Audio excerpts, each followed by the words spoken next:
Hey there, guys, it's Metro, and we are back looking at all 8 dungeons in Season 2, revitalizing the series, trying to help you guys learn everything you need to know so you can get really good at pugging, really good at blood DK, whatever it is you're trying to do. And this time we're going to be taking a look at the other side. So this is a dungeon that I've grown quite fond of. It's a very interesting dungeon. It's a very long dungeon, and there's a lot of weird things going on it. So Season 1, it was notoriously difficult, very tight timer. Then suddenly season 2, it's become way different. It's a completely different feel. The dungeon is just seemingly a lot more open. I do think pride and the removal of pride have a big impact on that. But yeah, it's a lot more freeform now, so you can do a lot of different routes. You can do a lot of different things. I'm just going to show you what I did, and this is, kind of one of the two things I might recommend right now. This route has worked out really well. It's just basically doing like a ring around the rosy by going right, getting all the lieutenants, and then going for the bosses. And the big truck, the hard part nowadays is Mueh'zala. So let's actually get to it. So we have our first pack up here. This pack is actually pretty interesting. I do want to say out of the gate that a lot of this outside trash, pretty much all of it, can be control undeaded, or however you would say that. You can mind control it as a blood DK. So if you ever have any trouble with any of these mobs, you can just control them and then they'll be on your team. Now, a lot of affixes might suggest that you should do that, like bolstering, maybe inspiring is another one. It's a really good idea, but just be aware that if you lose one of these mobs, you will lose its count. Okay, now I'm not exactly sure how it works. And what I mean by that is I mean by it dies while it's under your control. I'm not exactly sure how this works because people suggested to me that as long as we damage them and then they die, they will give us count. But I have not seen that happen. So I wonder if that means that there's a certain threshold that we have to damage them, because obviously 1 point in damage, I'd be surprised if that counted. But a good option here is to mind control one of these cultists. It depends on the whole circumstance, but these guys do a lot of damage for you as well. So if you can keep them and it's not going to impact you, then this is a good option. It's going to do a lot of AoE damage. But anyway, this first pack is pretty much like 100%. You're pulling all of this. There's no way anybody's going to do this without pulling all this right now. So just one quick tip. Here you go. Make sure you get this first interrupt. So I usually get this first interrupt and then hit a couple bone shield charges and move down, because these guys are monsters. All of these mobs in this outside area are extremely dangerous, and you really don't want to go into this completely unaware. So a lot of people used to lust on this first pack. I don't remember what we do in this group, but now there's a lot of people not lusting on this first pack because everybody has CDs up. And the second pack is actually more complicated. But there's even more things that you can do to tech out this opening area, which we'll talk about when we get there. For now, let's focus on the mobs. We have a couple bone shoulders, if you remember from the alpha, and then a couple cultists. Okay, so the cultists are going to cast a couple spells. Long story short, just move out of them, dodge them, interrupt the stuff that you can. A Risen Warlord is the main thing here. He's going to do an absolutely brutal whirlwind ability. It's going to throw it. It's like a Ravager from Warrior. He's going to throw that ability out. If you stand in it, you're going to die. And then he's going to do an Enraged. That if you don't dispel the Enrage, he is unkillable. So I actually get hit by one of the the ability is called Dark Lotus. So it is interruptible. Unlikely you're going to get, like, I mean, look at this. You already have 3 things casting. This guy's already dead. He also got hit by it. But yeah, 3 things casting. You're never going to interrupt all of this stuff, no matter what group you have. People are just never going to do it. So just be aware you're going to take a lot of magic damage on this pack as a tank. It's not very dangerous. It's just, just get ready for death strikes and maybe AMS and stuff like that. But the big tip here is that you really don't want to use everything. So now with Crimson Rune, so in Season 1, this was way, way, way harder. Before they buffed Crimson Rune to the point it is now, it was very difficult because I had to make a choice. Do I use Dancing Rune Weapon on this pack or the next pack? A lot of the damage is not even physical, so it was a tough decision to make, but often I would just use it on the first pull of the dungeon. Seems optimal. And then the second pack would destroy me, like completely destroy me. So the way I started to look at it was I need at least 2 CDs for that pack. That used to be Icebound. I would always save Icebound. No matter what, I would never use Icebound on this pack. And then that would also be 1 charge of Vamp Blood, because it would usually come back up in the middle of that pack. We get more haste. Now Crimson Rune comes out. It should be a lot easier to get a lot of CDs up for both packs. But I would seriously recommend that. Don't even think about it. You need to make sure you survive the second pack, because if you're not lusting on the second pack, it's going to be way harder than the first pack for you. And everybody else is going to be they're going to be like wet noodles. They're going to be like, oh, I used all my CDs. I'm tired now. What's going on? Like, oh, okay. Yeah, so that's not good. The tank is the one who struggles when they do that. But yeah, a lot of people are not using all CDs on this. They're using, or they're not lusting here. They're using just all CDs and then lusting on the second pack, which is actually kind of interesting because you could not do that in season 1. Look at that death strike, by the way. You could not do that in season 1 because of the timings on how the bosses were, and like, the way the route would work out. But this is actually bolstering. That was a long time ago. This is a long time ago. This is bolstering fortified. So it's actually a hard, a fix set, but realistically, this is probably one of the hardest to fix sets. For the current week that I'm recording it during is Raging Fortified, which is, I would say Raging is probably the hardest in this dungeon because of the volume. You're never going to get all the rages off. Now that you need five classes that can do it, basically, so you'll never get them all off. But here's a nice little thing. That mob is not dead, but I'm heading up here because this is another thing about this dungeon. There's a lot of time in between these packs. Like this is a very large dungeon. It's actually surprisingly large. Like the ring that you travel, if you took honestly, next time you have this cleared out, set a timer and run around the whole ring without a mount and see how much travel time there actually is in this dungeon. Obviously, you can mount, but even do it with a mount and see. But it's actually insane how big this dungeon actually is. So now we have another pack. Same mobs. We have, this time we have these raptors here, though. They're going to put a disease on you. So hopefully people will dispel that. But yet again, more value for AMS. They're a great mob to also mind control. And oftentimes, I think one of these raptors has the inspiring affix. So it's a great mob to mind control. But they're just very flimsy. As you see, they have the least health out of anything in the pack. So it's very likely that they will die. The times that you mind control a mob and it dies, it usually dies to the Dark Lotus, the big purple swirly mechanic. If they get hit by that, they will die to it. So just keep that in mind. Anyway, we have a Death Speaker. So the first mob, there's like 2 main big mobs in this, lieutenant type mobs in this. One of them was the Warlord from before. He's probably easier to deal with as a tank because it's a lot more straightforward. It's like, he's going to hit me hard. I'm just going to be ready to get hit hard. That's it. Don't stand in that one mechanic. And the other mechanic is on DPS to dispel. Or I guess if you're a Druid tank, you can do it too. This guy, though, is a lot more complicated. He's going to do 2 extremely important casts that you need to be aware of. 3 casts total, and one of them is going to be mostly about damage. So here we go. Immediately, as you see, Rune Weapon's already up. It's actually back up, so this is this makes this a lot easier. But this first Death Speaker, Shadow Court. This is probably the hardest hitting spell in the game. I'm honestly, I'm not aware of a spell that hits harder than this. It did almost 40,000 damage to me when the mob was enraged this week on a 20. So yeah, that's going to kill most tanks, I think. But for Blood DK, obviously, it's not too bad. So this is a really good opening interrupt. You want to hit that interrupt 100% of the time. Because when you walk into this pack, people are usually a little late getting here. They're usually a little, like I said, kind of burned from the first pack. They don't have anything up. They're not thinking about doing good damage on this pack too a lot of times. And I think that's why people started lusting here. But in this case, in the video, I need to be aware of that. Like, I need to worry about myself here because these guys are not going to help me. Everything they did, they were going to do on that first pack, and that was, that's behind us now. So it's also a good time for AMZ because we do take a lot of magic damage, and we also take that nature damage. So you see this is that curse, or is it poison? Yeah, that's a curse, right? It's not a curse. It's a disease. Sorry, it's a disease, and it's from the raptors. So you can also try to stun them. But we do get some interrupts on this mob. There's more to interrupt, though. Let's take a look at that. Death's Embrace. So that is going to basically, long story short, massively buff the target he's casting on. So you can see he's casting on the Risen Bone Shoulder. And that is it's just going to be a massive buff. So you don't want to let that go off. But honestly, that's the least important thing on this pack. Especially for you as a tank. If that goes off, it's like, okay, don't even worry about it. This is the main one, though. Erupting Darkness. This has been a funny mechanic over the last few years. Or in the last few months, we had a funny time where a guy actually got knocked off by this, and he left while he was falling. Like, he got knocked off the platform, and while he was falling, before he even died, he left the group. That's pretty funny. But this is just a big frontal, and you can tell because of this animation that's kind of coalescing where it's aiming. It's very difficult to see when all the mobs are on top of it, what direction he's facing. Because even though it's a tall mob, it's not that tall, honestly. So you got to be ready to look for the animation. This is the only real indication you're going to have.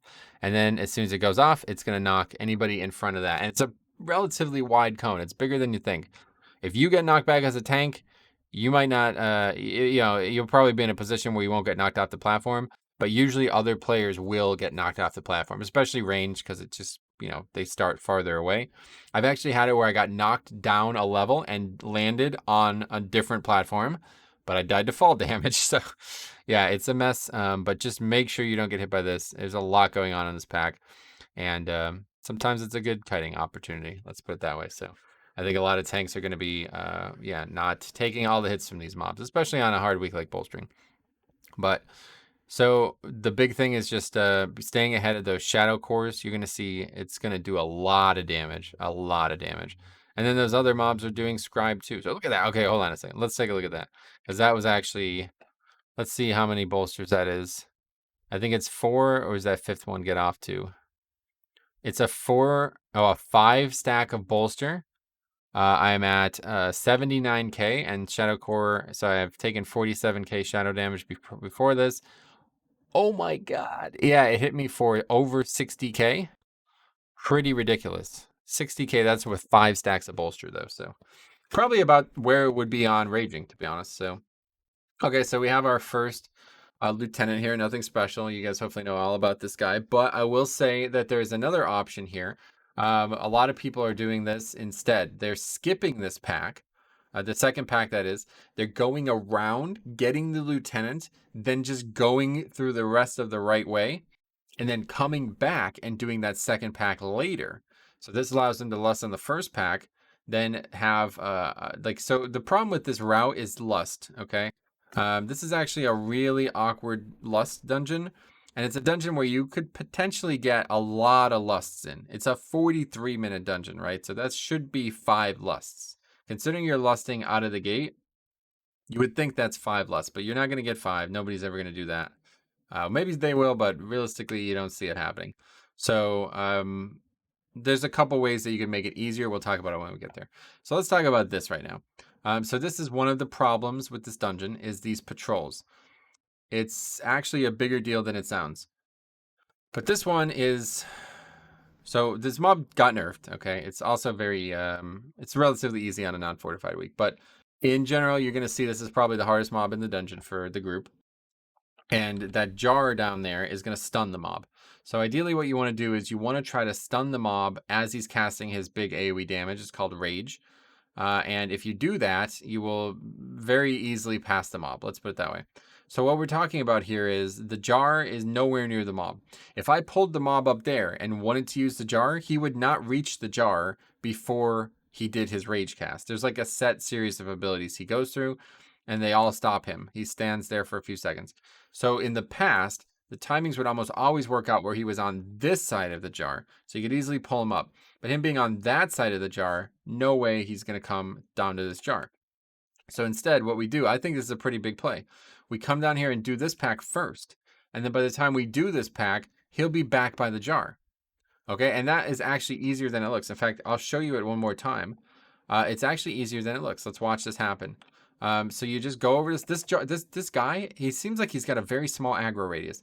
Because if you watch the route video, the previous route I was doing in this dungeon, which is still a great route, but I do think this one's better, you were actually able to fight trash on this big square platform without aggroing him when he was on the platform. All you had to do was stand at the edge of the platform and he would not aggro. So this is very easy to do. We didn't get lucky here. This is easy. And you can just jump behind him. Like literally, I could probably not even jump. I could probably just run behind him and he'd be not aggroing. But yeah, so you can easily do that. Any class can do it. Just get on your mount, I guess, to make sure. The hunters, the other players are a little behind, but they're on their way. But so yeah, that's it. We're making a big play here. We're going to go around and then come back to it. And I think you will see this a lot. So if at any time you're fighting this mob on fortified, oh yeah, it's bolstering, so we're not pulling it all. Typically, we definitely want to pull this all. These are the same mobs we've been fighting. The bone shoulder is going to, again, it's also going to do a knockback, so just make sure you don't get knocked. I've accidentally been knocked off by that before. If you're like right on the edge, it's that troll guard there. Right on the edge, you can get knocked back, and maybe it's a problem. But okay, so here we go. Enraged Spirit, hardest mob in terms of the group. He does really only 2 things. One is going to spawn a bunch of masks, Enraged Mask, These masks are going to explode after their cast finishes. You see that? And if you get hit by the swirl, you will take a lot of damage. I have had that happen to myself many times. But if you stun the cast, they just go away. So your goal isn't to kill them. It's just to either dodge them or prevent them. You can do blind. You can do AoE stun. Maybe even, I don't think knockback works. But regardless, that's not really anything at all. Like, you shouldn't ever have any issues with that. And then you want to use the jar to one way or the other elongate the fight without mechanics. That's the goal, is to interrupt the rage. And you see the monk actually reacts to that. We use that way too early, like way too early. Because what you want to do is you want to time it out. So the second he starts the rage cast, he gets interrupted. And then that will like push the rage cast to the next ability usually. If you do it right, he will not do it again for a few, for like another mechanical round. But because we did it early, all we did was stun him. We didn't juice the cast or whatever they call it. So now we have the rage, fully raged mob. And, you know, it's really not that dangerous. And now they nerfed it. So it used to last 5 seconds. Now it's only 4 seconds. So that's one less tick of the spell. Should be pretty easy nowadays. But regardless, just make sure you have like one good CD. Like Blood DK, AMZ. Every time you fight that mob, make sure you have AMZ. You can also, you know, Spirit Link, Devotion Orb, Priests could use all different stuff. So like there's a lot of different things. But if you don't have, so that was a really, I mean, really, I can't believe he links there, but you know, he made the conservative choice. I don't blame him. It's not, a lot of shamans just don't know how to use Link anyway. So that's probably among the best links some of these guys are going to get. So, but okay, no problem. Next up, we're doing these. Usually we would have done them all together. I would definitely recommend doing them all together no matter what week it is, outside of bolstering. You do not want to bolster these mobs. They have way more health than the other mobs. And if you do bolster them, they will just never die, because then that enrage is going to be really pain. But yeah, certainly just, you know, keep an eye on the Reaver. There it is. You see, he kind of throws it out. If you stand in that, you take a ton of damage. One problem with these mobs is you're going to go up the stairs here. So if they throw the Reaver on the stairs, people accidentally run through it. It's unfortunate. He always throws it towards a player, though. So as long as players aren't on the stairs, that should never happen. But sometimes when I'm tanking them, I tend to drag them up the stairs. Like I think we're about to do it right here. Maybe not. Usually when I do this key, I start dragging them towards the next area. Because it's pretty, these guys take forever to die, honestly. So let's just keep moving. And then they'll throw a Reaver on the stairs. Not ideal. So anyway, what we're doing route-wise here is we're now coming in here, trying to get the lieutenant only. Okay, so I think we mess it up in this. Let's see. Maybe not in this one. No, I guess not. So the common mistake I've made here is my pet is out. And then when I send him to go get Sogadon, he jumps over there and aggroes the dental drill too. So this is important that you don't aggro this drill for a few reasons. One, because it's almost impossible to dodge the drills mechanic while you're doing Sogadon when it's Sogadon. That's like the basic reason. But the more advanced reason is because you're taking lust time away from the second split. So the splits are so tight that you are going to have problems with lust in this dungeon.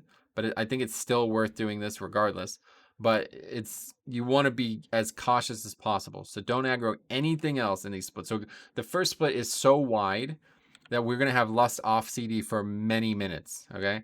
So then every other split is, you know, the opposite.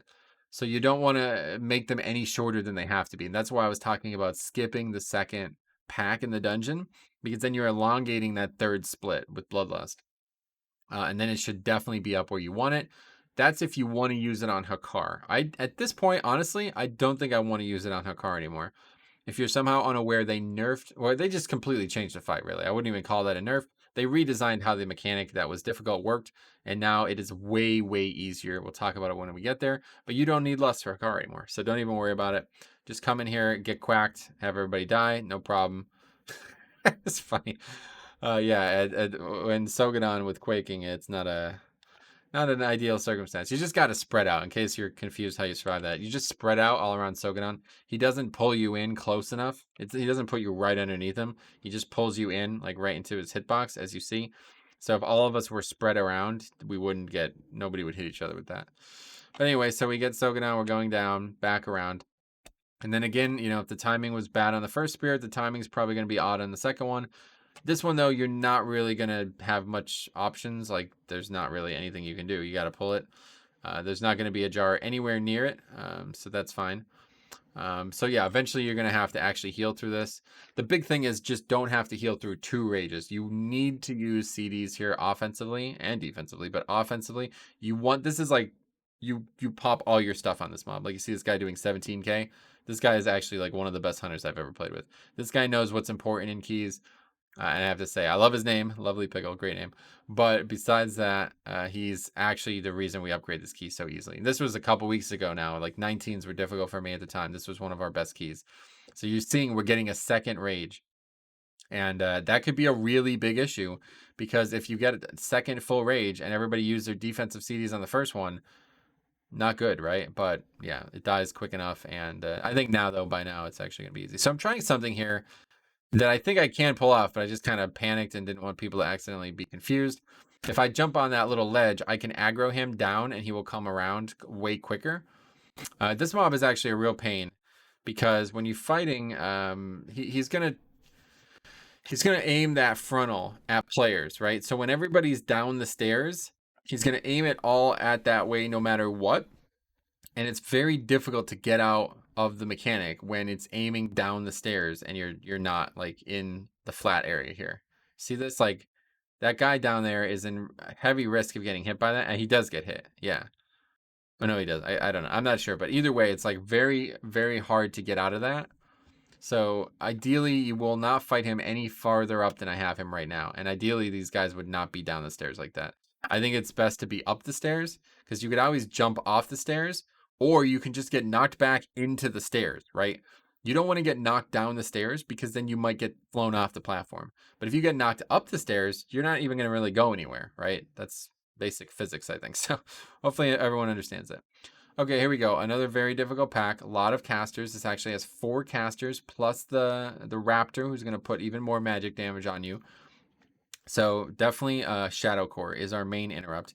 Now here's another jar, so we're going to use it for this mob. Now this, theoretically could have been used for the behemoth or whatever they're called, the ragers, the ragers. But now we're going to use it for this pack. I think this is the way everybody does it. But again, it's, you have to make sure you're dodging that knockback. You have to make sure you're interrupting the shadow cores and just be ready to take a lot of magic damage here. But the thing I want to say is if you're Night Fae as a tank like I am, a lot of these packs are insanely difficult to do the jar on. Like when you're using it on the Rager guy, it's easy because it's just one mob. But when you have all these dudes casting at you, it's very difficult to actually survive and use the jar. So I'm going to tell you this now. If you're playing a Night Fae tank and you're the only Night Fae, don't even try to use the jar. If you're new and you're still learning things, don't even use it there. It sucks to say it, but you will probably die using the jar. And that's just bad. Like, you know what I mean? Like, you're not going to die not using the jar. Like, it's just a pack of mobs that you've already fought. It's not like it's super dangerous. But getting baited into using the jar there will kill you. And there's another one coming up that's the same way, okay? Now, that actually is bigger. That hallway is a pain, honestly. It slows the key down. And as a DK, I'm really slow as it is. So I really need to save my Night Fae Blink for this, which I rarely do because I'm just scatterbrained. But yeah, actually doing it that quick is really nice. Usually I would Night Fae Blink up here, but it's actually not up, so I'm glad that that happened because it made my life easier. But you want to get through this as fast as possible. So if like you move slowly into this area, but then move through it extremely quickly, that's ideal. Because what happens is a lot of people are scared to die. Like you could actually die from this. It does a lot of damage. And yeah, people are scared to die, so they just stay back there, and it takes like a minute to navigate that little maze, that little trap there. So, okay, now we are in Ardenweald, and this is like a place that people really like because there's a lot of volume, a lot of trash. Honestly, doesn't really do a lot. Most of the trash is very, very easy. It's got almost no mechanics, but a couple things, that bark armor on those dudes, Spriggan bark biters, or bark benders, or whatever, I don't even know what it says, but we are actually going to wipe to this bark cast, not in this key, but in another key, and that is because I fight them with Sogadon. So when Sogadon is down there, they will put the bark on the roots, on the chains that he chains you to the ground with, and you cannot kill them quick enough or something, so people do die there. But that's really the only mechanic. They also put this thing on, if you get 10 stacks of this curse, you will get put to sleep. But you take damage and you break it. So I'm like, I don't even really notice it or care about it. Obviously, it's not a good idea to get put to sleep, but so what we're doing here is we're pulling the stags with Varuth, and this is actually the safer play.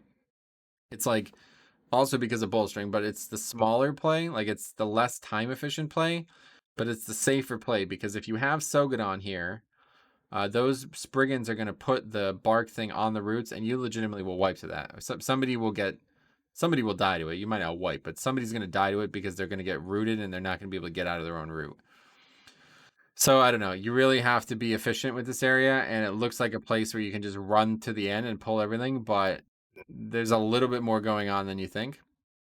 But truthfully, like most of the mobs don't actually have mechanics. They don't actually do anything that you would ever care about. So this makes it very easy to big pull here. But just got to be aware of a couple overlaps, and I'll show you the next one. But so this is slow, but everybody's alive. We have 4 deaths. Absolutely cruising through this dungeon. So, okay, so now we do both of these pulls instead. So typically, those rune stacks I would have pulled into the next pack, but again, this is a bolstering week, so it's not the ideal way to look at Ardenweald, obviously. But this is good because maybe you're learning it for the first time and you want to take a more conservative route through Ardenweald. This is definitely the way to do it. You're always looking to pull 2 packs only. So instead, now normally we used to pull like 4 or 5 packs. So I'll show you what it looks like because it's still gonna transpire. But actually, you can see a lot of it now. So there's 2 patrols. One patrol comes this way. The other patrol comes this way. Then there's a bunch of like 5 or 6 individual mobs. And then there's mobs that are in stealth over here. Okay, so typically we would gather the 1 patrol, the 2nd patrol, all 5 of these individual mobs, and those like 3 or 4 stealth mobs, and use the urn, which is right behind that pillar, and kill it all very quickly. Not doing that on bolstering week, 100% no. Probably not doing that on raging week either. I've not had any success with this dungeon this week. I haven't done it a lot, but yes, this trash is high volume, and most weeks it's a joke, but some weeks it is very difficult. Now, a lot of people do extra, even more pulls in here, and then they try to skip in the Mechagon area. I've literally never done that, and I honestly do not feel like it is worth, I don't know. I just don't really understand it. Like, I don't feel like it's very efficient, but I've yet to do it, so I won't say too much about it. Just be aware that that is an option. You can pull even more in this area, but this is the route I'm doing, and it's worked really well. Okay, so now I don't know what we do next, but oh yeah, okay, I'm gonna skip all those individual mobs. That's a good idea. So we're gonna go ahead and get all these. Yeah, so this is still 2 packs. You know, it's like 7 mobs, still relatively high volume. We use the stun jar. We kill these quick. But now we're fighting these birds. Okay, so these birds are going to apply a stacking thing on you, and it's going to make their only mechanic do more damage. Okay, when you have a lot of stacks, it can be very dangerous, but early on they don't really do anything. But just be aware that every mob in the area does the same mechanic. So if you fight them in a scattered, like high volume, like a slow but high volume pull, you're eventually going to end up with like 20 some stacks, and it's a 30-second debuff. So I don't really know what the right option is. I guess you can bop it off. People are saying I've never actually had anybody do that for me, but I guess you can bop it off. But just be aware that by the end of some of these areas, you're going to have many, many stacks of this. And I will explain to you why that's dangerous coming up. But we still have some more mobs to do in this area. So we're going to go ahead and get those now. We do need all of these mobs, all of these individual mobs. I feel like that one we don't need, but it is on the route. So I just get it regardless. We missed one, I guess. I don't know if that's it. Yeah, I think you don't actually need all 4 there. Okay, so now I'm going to go ahead and do this. This is a little weird. People still are like always shocked when I do this, but that blade beak matriarch can actually be pulled up the waterfall. So just walk right up the waterfall. All you have to do is be on the edge there. You don't have to do anything fancy. You just aggro it with any spell.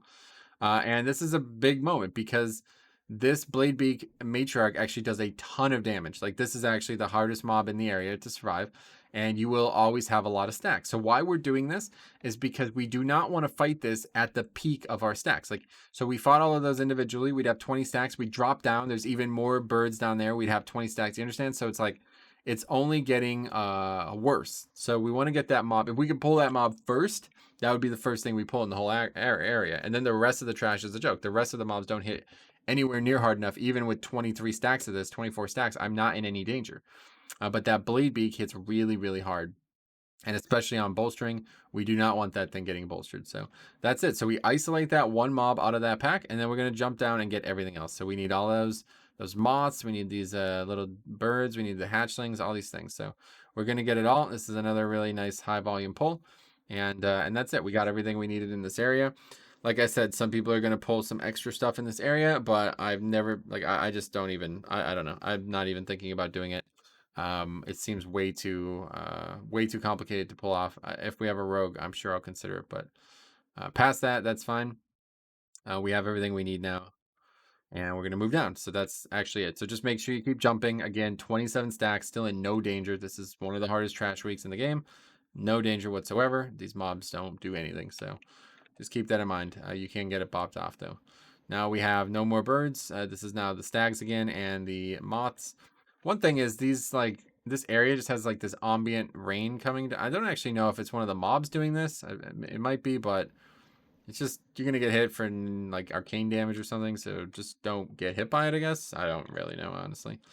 It's again one of those things that's like it happens and I don't even care about it. Yeah, it took about 15k arcane damage there, so I mean, that's not good, but it's not, I don't know. I don't really know how it works. But so one thing is when you're coming down here, make sure you don't get too close to this little bridge here, or whatever this is, little archway. There's mobs right about here. So if you run right here, they will aggro, and you do not need them typically, so don't get them. They're also extremely low count, so it's just like a pain. You just be slightly over count. Okay, so definitely the hardest boss in the dungeon now after they nerfed Hakkar. They have nerfed this boss too, but it still really is a very long fight for a few reasons, and a lot of people are not very good at it. So the main mechanic that's going to cause issue over time is this arcane lightning mechanic. You see this is going to go on this hunter, and the way it works is it's going to jump from the player that has it to the player who is the closest. And that is usually just going to bounce around between melee. And that's why it gets difficult, because people at range are completely unaware that the mechanic exists.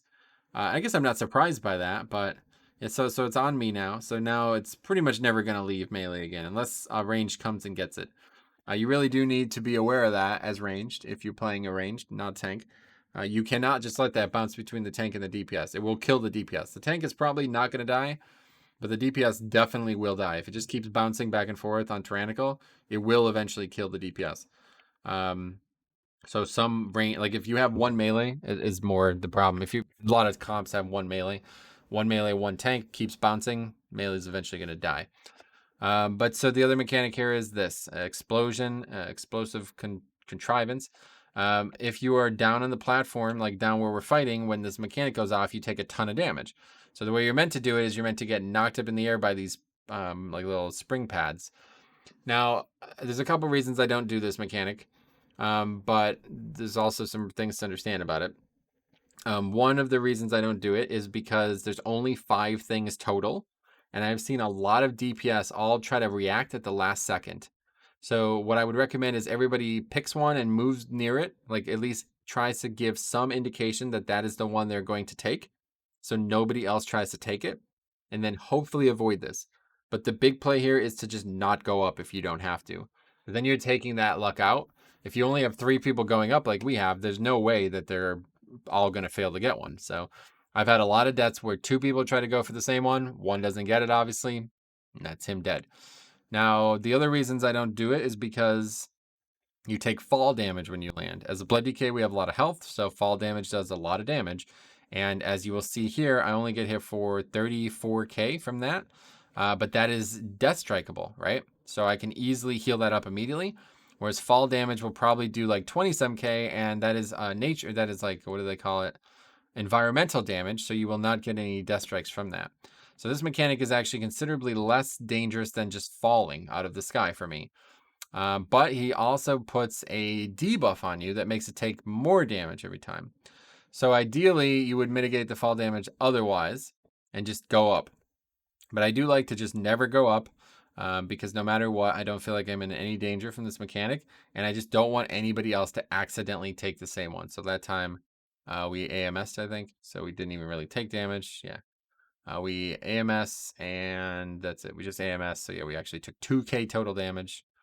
That wasn't even from that mechanic. Yeah, the AMS literally didn't even break from it. And that was with 1 stack already. So now we have 2 stacks. The next time it happens, it's going to be more dangerous. Time after that, it's going to be more dangerous. If you are a Night Fae, though, you can go up and then just blink down so you won't take any fall damage and you won't get the stack. But that's the whole fight from a tank perspective. There's also another single bomb that a player gets that needs to go up for sure. If you don't take that up in the air when it explodes, everybody else will take damage from it. So I have seen people mess that up, but yeah, relatively not too bad. It's like legitimately a pretty easy boss if you can kill it quickly. But most people struggle to kill it quickly, so that arcane lightning ability gets really out of control. And all it takes is one mistake with those pads. If you do not take the pads at the right time, you will die. And if you both try to go for the same pad, someone is dying. Just be aware of that.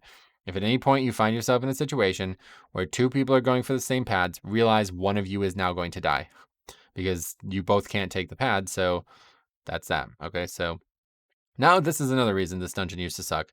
Think about how much time we have to run to the next area. We have to go all the way from Ardenweald all the way back to the gnome area. And that is a lot. I mean, that's at least a minute. I mean, it might be 2 minutes. I don't actually know. But we did look at this dungeon a long time ago. It's a 43-minute dungeon, and we were only in combat for 33 minutes of it. So that meant 10 minutes of it was running around. That's kind of nuts. I don't know what the other dungeons hold for that type of time. I'm sure they all hold a few minutes, but 10 minutes of running out of a 43-minute timer, I mean, that's kind of ridiculous, honestly. So, but it's still extremely lenient. This timer is one of the most lenient right now. It's not even about wipes or anything like that. It's just like, I don't know. It's just maybe the route, but okay. So we are going to pull this. Like I said, a lot of groups will skip some of the stuff. You can actually just walk right by that guy. You don't even have to do anything special, but you need to make sure you dodge or use the pillar to line of sight this haywire. It's going to do a ton of nature damage, so you can survive it as a blood DK easily, but don't necessarily, you don't necessarily need to. I would definitely not recommend doing what I'm doing right now, though. You really want to fight this with one other mob, especially on bolstering. I don't know why we're not. I don't know what I'm doing. But it's definitely slow to be fighting this guy alone. That's why a lot of people try to skip this mob, because there's mobs in here that are just very suboptimal to fight.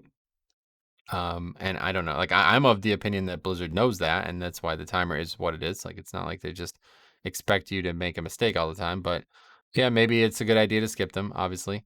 But so here we go. This is like the pack. So I would have pulled that one, the one that's marked yellow. I would have pulled that with the previous guy if I did it right. But instead, we now have all of these together. And these guys, this ARF ARF dude, it's actually 4RF. That's actually ARF ARF.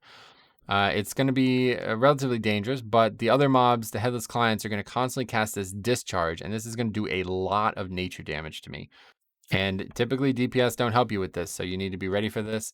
This is probably one of the most dangerous packs in here because it's all magic damage. So if you're non-blood DK, you really have to be ready, and you better have something planned. But otherwise, it can just be interrupted, which is what you'd hope people would do. The metallic jaws do a lot of damage too, but the main ability is that woof ability. It's going to do that big lightning circle. Anybody in that gets stunned, so make sure you don't get stunned as a tank. Sometimes people will accidentally stun you. Now, this is something I've been doing here. These volatile memories are also in that last area, but they don't actually do anything. They just kill themselves. They don't count for trash either. But I've been doing this because, again, fighting two mobs instead of one is probably always better. And this mob that we're fighting with the dental drill is usually a pain. This lubricator is like, you want to make sure you interrupt it. That lubricate ability is a lot of frost damage. It does a big amount of AoE frost damage. And that's it's going to really hurt on like fortified keys. But the main mechanic is interrupting the heal. It does a heal, it channels a heal. If the channel completes, it will heal the full, no matter what health it's at. Probably heals for like 200% of its health with that channel. So, again, I don't really see any issues with pulling both of these, but just be aware that if the lubricator is casting the heal while you're line of sighting, you won't be able to interrupt it. So you might have to, as the tank, make sure you save your interrupt for that. A good piece of advice I have for these mobs is always save a stun for that self-cleaning thing there. That's the heal. Try to interrupt the lubricate and then save a stun for that. And that is complicated by people not doing that as well. In an ideal world, everybody won't stun, and then you won't have any DRing. Oh, storm. Anyway, you won't have any DRing, but if everybody does stun and everybody DRs, then you're not going to interrupt it. So, but typically, I think this is a pretty good play. It's a little awkward because you have to keep dodging the mechanic. And if it was sanguine, then it would be really awkward, but not really much else to do here. Like I said, a lot of people do try to skip this, but I've never had any issues not skipping it. So Now this little slime trap thing here, if you get hit by this, it'll explode and you'll take a ton of damage. A lot of people probably just straight up die to it. I've died to it myself. Does a lot of damage. It's kind of just like a little Frogger maze, so you can shut it off if you're an engineer. I didn't show it, but there's a little panel on the left when you enter the room. That if you're an engineer, you can touch that panel, and it will allow you to shut the entire Slimeworks off for like 30 seconds or something. But anyway, these are the same mobs. My advice is kill one quickly. People are constantly like, this is way too difficult to pull, way too many interrupts needed. I'm like, just kill one. Then you only have one mob to interrupt. Like, I don't really I don't see the danger here. This is very normal. Having 2 mobs to interrupt a lot on, this is very normal. And then these mobs are also very dangerous. Like the same thing, you need to interrupt. So this essential oil, it just hits a random player. These mobs basically don't do damage to me. They just auto attack. This essential oil is very not good. But yeah, you have multiple ways of stopping it. You could Gore Fiends, single stun, single interrupt, single grip, whatever. But yeah, obviously good things like AoE stuns, AoE interrupts, these are going to make it a lot easier. Good pack for AMZ though, if you haven't used it. And then as you see, we're talking about Lust. So we have 3 minutes left on Lust. This is exactly what I'm talking about. It's going to be a little tight here. But you don't want to Lust on the pull of this boss anyway. So that does lend itself to a little bit more success. But on a lower key, or, I don't know what circumstances might arise, but it's going to be very likely that you don't have Lust here.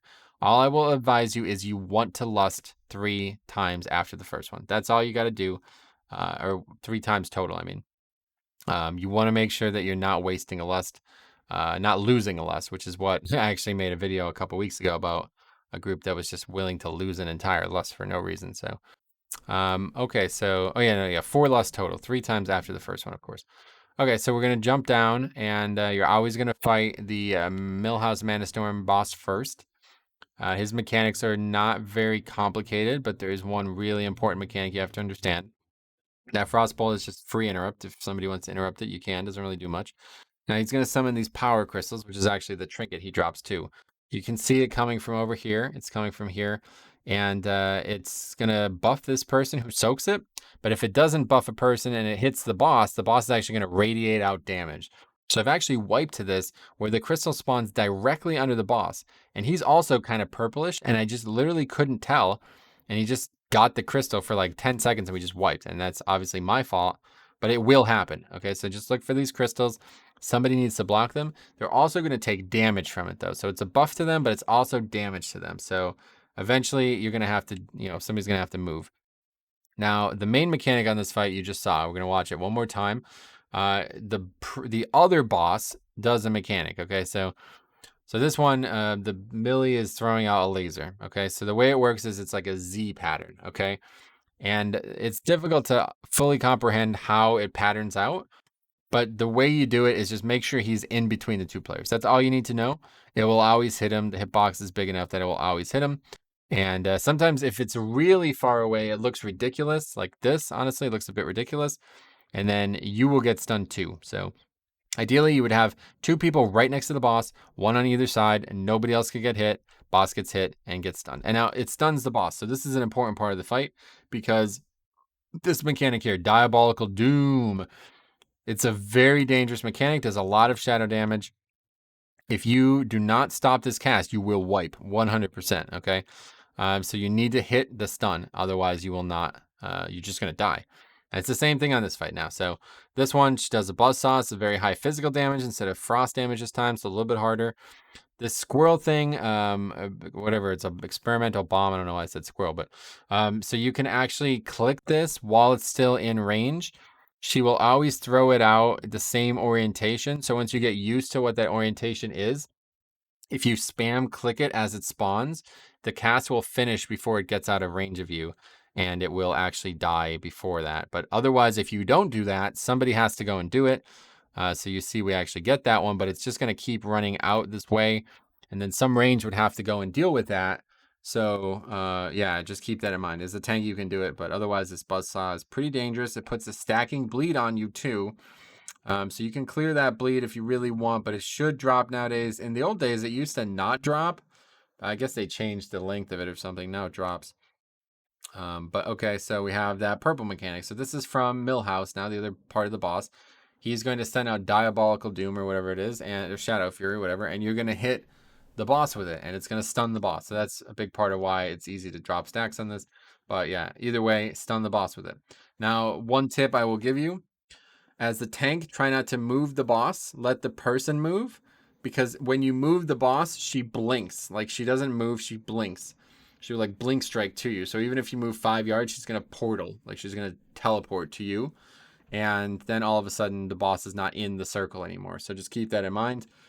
You really want to make sure that you don't move her out of the circle, but at the same time, if you are going to get stunned by the boss, by the other mechanic, then you might be in more danger than just not stunning the boss. So you see how it happened? See, that's exactly what happened.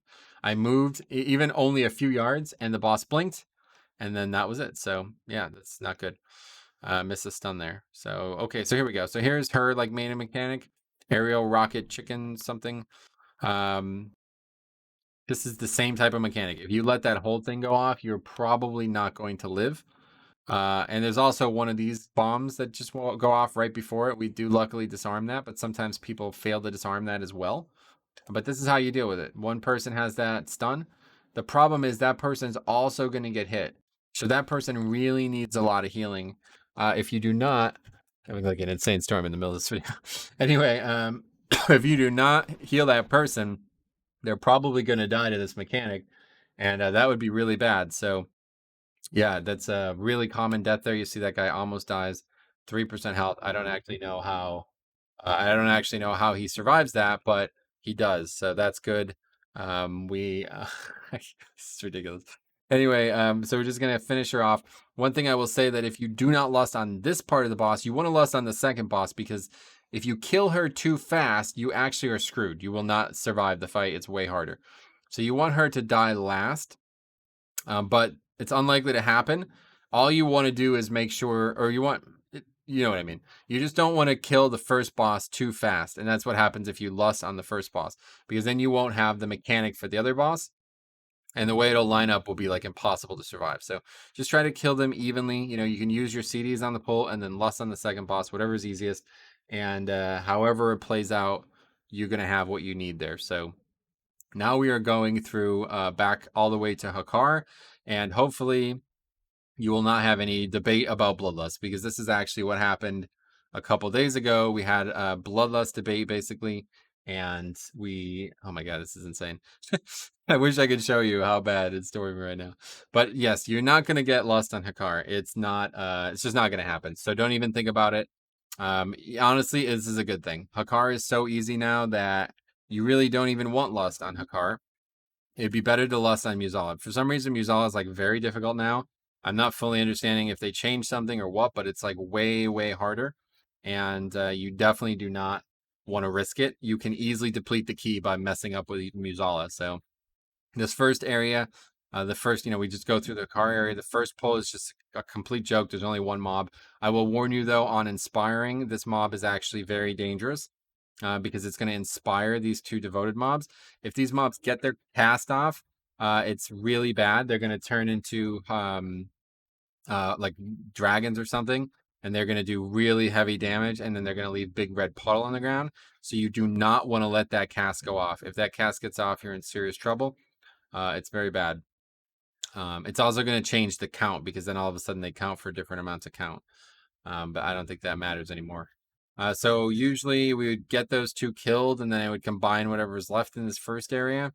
These high priests are going to try to heal, just stop that heal. These death walkers are going to do a blade storm. You could stop that blade storm by either trying to grip the cast of it before they start the channel, or you can just stun them, or you can just do nothing.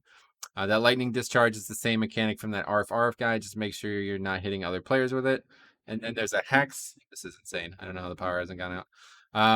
Then there's a hex as well. Somebody's going to get hexed. I think that's a dispel. And then there's also a really long healing channel from this hexer. It's a cast, so just make sure you interrupt that.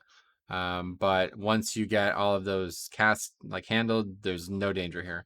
One thing I will say, though, is the Death Walker actually dies and turns into a ghost. It's exactly how it was in a tall Hakkar, or whatever the dungeon was, Sunken Temple from Classic. The mob is going to turn into a ghost, and it's going to like fixate on a person. You can actually dispel the ghost debuff if you have a blood elf or something that can remove a dispel, and it will just instantly kill that mob. But I should let you know that if you are a mage and you take the debuff instead with spell steal, you will die yourself. Very similar to King's Rest, the King's Rest version of that buff. So you see, we're struggling with this. This is actually a real pain. They give you the jar here to use, but this would be a huge bait. Do not use it here. You should have no problem stopping those casts. Just make sure you kill them. People just don't kill them. I don't really know why. Just make sure they die, and there's that healing wave. If that cast goes off, it heals the mob to full. Healing wave is like a massive heal. Don't let that cast go off. The other mob, the Hexer is he's like a lieutenant. He can't be stunned and stuff. The other mob that heals is that High Priest. That mob can be stunned and gripped and knocked around and stuff, so it's easier to interrupt that one. That cast is not nearly as impressive as the Shaman cast, but so same thing. We have all 4 of these mobs, 2 Deathwalkers, 1 Priest, and 1 Hexer. We're going to use the stun here on these guys, which we do, I guess. Do we do it? I don't know. Anyway, this is always what you want to do. I'll give you another tip. As a blood DK, the caster is the priest. He will stand back there and cast. So you want to grip that priest into this stun. Otherwise, you're going to be sitting there waiting for the mobs to come, and it's going to be way slower dealing with all this. So yeah, it's actually really easy. If you just grip that priest in, then everything gets done immediately. But same deal. Just watch the ghost afterwards. Watch the blade storm. It does a lot of damage. They also do this bleed on you, which I'm like, to be honest, I don't really pay attention to. But it does do a lot of damage. Those the Deathwalkers or whatever they are, they're going to do a bleed on you. You see, I have 3 stacks of it. It's pretty dangerous. So just keep that in mind. You can drop those stacks by kiting a bit. Okay, so now we have Hakkar, which formerly was the hardest boss in the dungeon, maybe in the whole game. It used to only be hard because things would get out of control to a point where you just couldn't survive it after a while. That's no longer the case. It's now extremely easy. They changed the way the fight works, so I won't even go into how it used to work, but long story short, you should have no issues with this fight. Make sure you don't pass that red circle around. It will work exactly like the old Hakkar debuff. Just keep spreading. Anybody gets hit. Corrupted blood, that's the mechanic. Just try to spread out. That's that. He's going to do this shield and this blood barrage mechanic, dodge the blood barrage, and just break the shield as fast as you can. Now, I'm pretty sure it still works the same way as it used to. The shield is based on how much damage it does to you. He does the mechanic, so if you can immune the shield, the damage, the shield will be much smaller. And I think that's relatively easy to do with the comps. I don't actually know what counts and what doesn't. I'm 99% sure AMS does not count. It still does damage, just does damage to my absorb shield. So I don't think that lowers it, but I don't actually know. It doesn't really matter anymore. In the past, people used to be really, really crucial for that. Like that was really important. But now the boss stops all his other mechanics while the shield holds. So the problem, I guess the quick answer is the problem used to be that shield would be so large that the rest of the fight would just screw you. And you would never finish the fight because there would just be a shield up 100% of the fight. But it doesn't work that way anymore. Now, it'll also hit the ads. So he'll kill his own ads, but that means the shield is bigger. So it's not a bad idea to cleave down these ads really hard like this. But when they die, these are actually the mobs that would have been the Sons of Hakkar. This would have been the mob that would have been spawned if you let those other casters finish their casts from before. And then they drop this big red puddle on the ground, like I was saying. So yeah, you don't really want that puddle on the ground, but it's going to happen eventually. So just move out of it. And yeah, like I said, try to keep damage on the ads. The less health the ads have, the smaller the shield will be. I mean, to a certain level, if he's going to one-shot them after a while. I guess it's probably like 50% health, and they'll just get one-shot by his ability. So as long as they're lower than that, then you're saving damage. But that's it. We have 6 minutes left for the last boss, and we're going to crush it. Yeah, we won't actually have Lust Up, I think. We've done it so successfully that we probably won't actually have Lust Up. But I will tell you, this fight has now gotten substantially harder because these ads that you have to kill for the totems seemingly are way more healthy than they used to be. I don't really understand why. It doesn't seem like they documented any change to it or any noticeable change. You never had Hakkar, or you never had Pride for this anyway.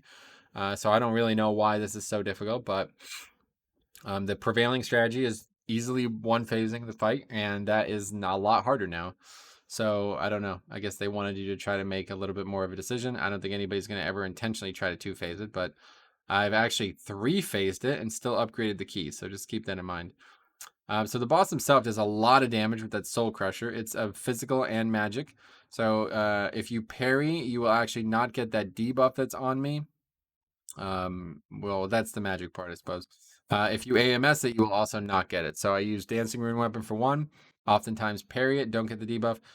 If I don't do that, I'll also AMS and will not get the debuff. And the debuff just makes you, I think it makes you take more damage for 8 seconds or something. Maybe it's a dot. I can't remember, but it's a lot of damage. I know that every time that happens on Tyrannical, you really need to be ready. The other mechanics is Cosmic Artifice. I actually don't have any suggestions onto this mechanic. It's just super straightforward. You can dispel it, but I don't. I mean, I guess if you dispel it in a place where nobody's ever going to get hit, it's fine. It's a good idea. This Master of Death, though, is like the real mechanic of the fight. He's going to do like a 3-hit combo. It's either going to go left, right, or in the front. I hope everybody knows that by now. But yeah, you just pay attention to his telecasting, and just move, and that's it. It's a super easy fight, but this is the hard part. We need to focus on this part. So this guy has 190k health on a 19 fortified. I don't fully understand if it scales with Tyrannical or fortified, but every single time the tank and healer are always going to go together, and then the 3 DPS are going to go alone. So as a tank, especially as Blood DK, I have a lot of trouble doing enough damage here to get this done. But it's going to be hopefully good enough. We will do it easily in this group because the shaman is actually really good damage-wise. But the problem is if you're with a healer who doesn't also do good damage, you're in serious trouble. For me as Blood DK, I'm in serious trouble. I probably won't finish this. But you only have like a minute to do it. No matter what, you will not be able to end that phase early. It takes the full time no matter what, even if you one-shot your ad. And we do one phase it. I can't actually remember. Let's see. Yeah, we do one phase it. Okay.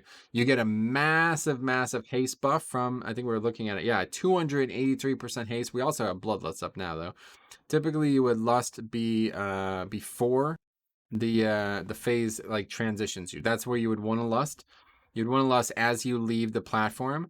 Now, there's some talk that if you Lust after you leave the platform, not everyone will get it. But I don't think that's true because I have seen people do it and it does look like everyone gets Bloodlust. So just to be safe, Lust before you leave. Obviously, is going to last longer than you need anyway. But I don't know, maybe it won't be up and you'll have to Lust during the thing. We did have that was like the funny clip about that with the shaman. It was like, I can't Lust, it won't reach everyone. And we just wiped to not doing the mechanic basically. But yeah, if you do have to do more than one phase, it's not a problem. I will explain to you really quickly how the mechanic works if you're unaware. It's actually a little bit more finesse than it looks. So originally he's going to spawn 4 totems that you have to click on. This is Bwansamdi helping you with Mueh'zala effectively. As like if he didn't help you, you'd have to run there. So you could actually see the totems. There's a totem here. There's one on each of the flat platforms that don't lead to one of the areas. So each of those kind of middle platforms, you need to make sure that all of them are vacated. Okay, so you like clear them out and click the totem. And oh my god, I'm anyway, you clear them out, click the platform or clear the platform, and then click the totem. You have to actually click the totem. If you fail to click the totem, you failed to do the fight. You have to do it again. You failed to do the mechanic. So this is how you can tell who failed. The totem will still be there. Once you clear it, the totem is gone. Okay, so say we just failed to one phase it. Well, I see 2 totems in my periphery. That means, and it always corresponds to the portals as well. So the 2 far ones will always be the 2 portals that are in front, and the 2 close ones on the right and left side, which I won't be able to show in the footage, but it'll be the same. It's like a big circle, big orientation. It's kind of like a diamond, really, more than a circle. It's kind of like a 6-sided thing. And there's going to be 1 spot for each portal. Okay, so the closest 2 are the side portals, and then the far 2 are the front portals. And it's just the same thing. So this is the right portal, so this would be this one. This is the left portal, so this would be this one. And if you fail the one phase, just look at which totem is up. The reason I'm telling you this is because obviously if there's only 1 totem up, you do not want to have 4 people go to the wrong area, right? That's normally what happens. People just completely like blank on this mechanic, and then we 3 phase it because we instead of having we have 2 totems up. People like don't both go to the same totems, and then there's one failed to get broken again, and then we have to do it a 3rd time. So yeah, in this case, we could have easily done it and still upgraded the key. It's not the end of the world, But if you do lust there, it should be very, very easy to do. The problem is that really elongates the fight. Like, I think it adds at least a minute and a half every time you fail. But yeah, I've gotten here regularly with 5-6 minutes left at this point. So I don't know. This timer is way more lenient. It's honestly quite strange considering we never used to struggle with this boss, and the timer was always insanely tight. So I don't know if they changed something about it. I guess it's just pride or whatever. But yeah, so this should be a pretty straightforward dungeon. I think the trash difficulty is very high at times, and it can be one of the hardest dungeons to survive as a tank, simply because of the volume that you're asked to deal with. But that's pretty much everything. So let me know if you have any questions. Otherwise, we'll see you guys in the next one.